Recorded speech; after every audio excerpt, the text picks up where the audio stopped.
Chemical equilibrium. Chemical equilibrium is a state of rest or balance. Equilibrium may be static or dynamic. It is static when it not in motion, and it is dynamic when there is reversibility. A chemical equilibrium is a dynamic one. And for the system to reach equilibrium, the following conditions must be operating. A. It must involve reversible chemical reaction. A reversible reaction is a reaction in which the conversion of reactants to products and the conversion of products to reactants occur simultaneously. Like this examples, the reactant combine to form products and the products combine again to form reactant. B. The rate of forward process is equal to the rate of backward process. This means the time taken for A and B to disappear is also the same time taken for C and D to appear. Minus stands for disappearance and plus for appearance. C. The system must be closed. D. The free energy change must be zero. E. No change in concentration of each species at equilibrium in respect to time. This curve try to explain equilibrium better. Reactant is the forward reaction and the product is the backward reaction, and at the point they meet on the graph with respect to time is called equilibrium point, or we say, equilibrium has been achieved. Chemical equilibria are two. 1. Homogeneous equilibria. Here all the species in equilibrium have the same physical state. Examples are, hydrogen react with iodine to give the product hydrogen iodide. Both the reactant and product are in a gas state. 2. Heterogeneous equilibria. In this equilibrium, all the species in equilibrium are not in the same physical state. For example, the reaction of iron and water to give ferrous oxide, you will notice that iron is in a solid state and water is in a gaseous state, same with the product respectively. Because they are not in the same physical state, the species are called heterogeneous equilibria.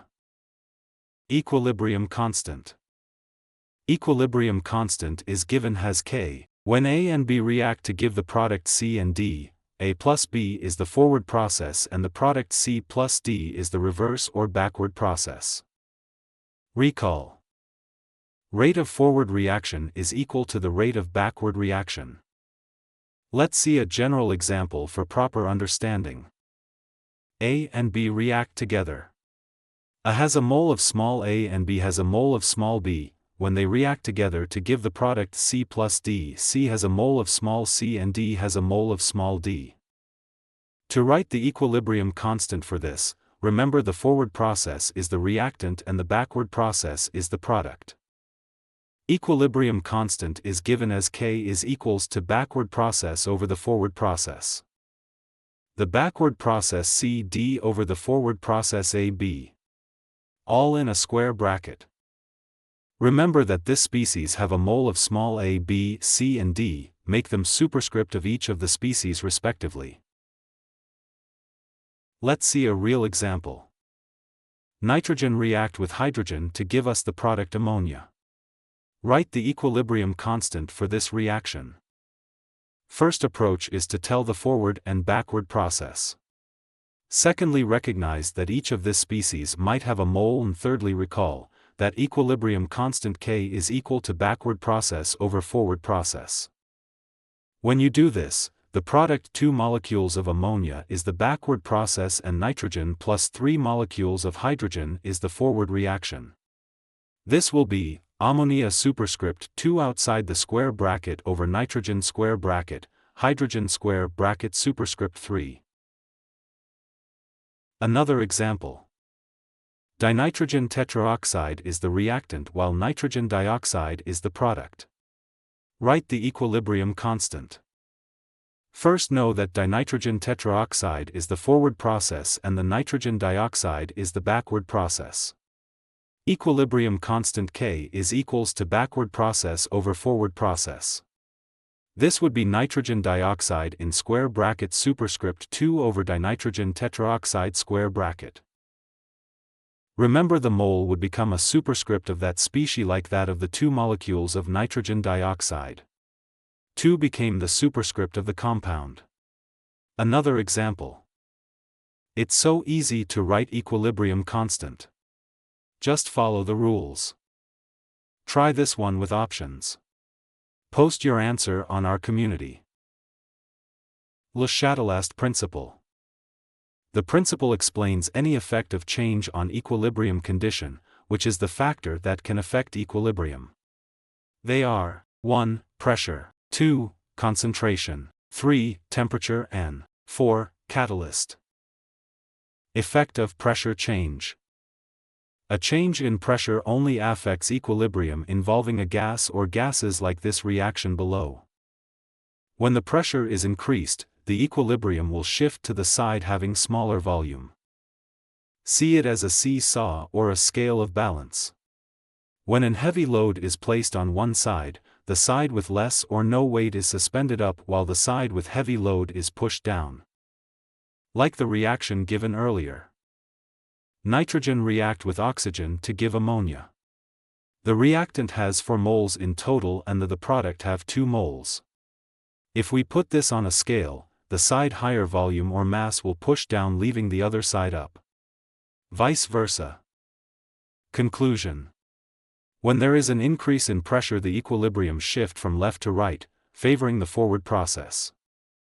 Decrease in pressure will shift the equilibrium from the right to left, favoring the backward process. Another example. Hydrogen react with iodine to give the product hydrogen iodide. Both the reactant and the product have 2 moles. When you scale it, there's no effect on the equilibrium. Effect of concentration. Let's assume we are in the kitchen cooking. If we add up too much salt to the meal, when it's ready, the food will become salty. But if we add little or no salt on the meal, the result after preparation will taste little amount or no salt in the meal. This example explains what happens to the meal if too much salt or less salt is added to it. Let's say the prepared meal is the product and the process of cooking is the reactant. So if the amount of salt is increased, the food will become salty. Like in the case of A plus B to give the product C plus D. If the concentration of A and B is increased, more products will be formed, same with when the concentration of the product C plus D is increased. Also if the concentration of the reactant A plus B is increased, equilibrium will shift to the right, favoring the forward process. Also increase in concentration of C plus D, the equilibrium will shift to the left, favoring the backward process. Vice versa for decrease. Effect of temperature. For temperature, remember we have exothermic, which is a negative change, and endothermic, which is a positive change. For exothermic, negative change. Increase in temperature will shift the equilibrium to the left, favoring the backward process or reaction. While decrease in temperature will shift the equilibrium to the right, favoring the forward process or reaction. For endothermic, positive change. Increase in temperature favors the forward reaction and decrease in temperature favors the backward reaction or process. Effect of catalyst. Catalyst has no effect on equilibrium.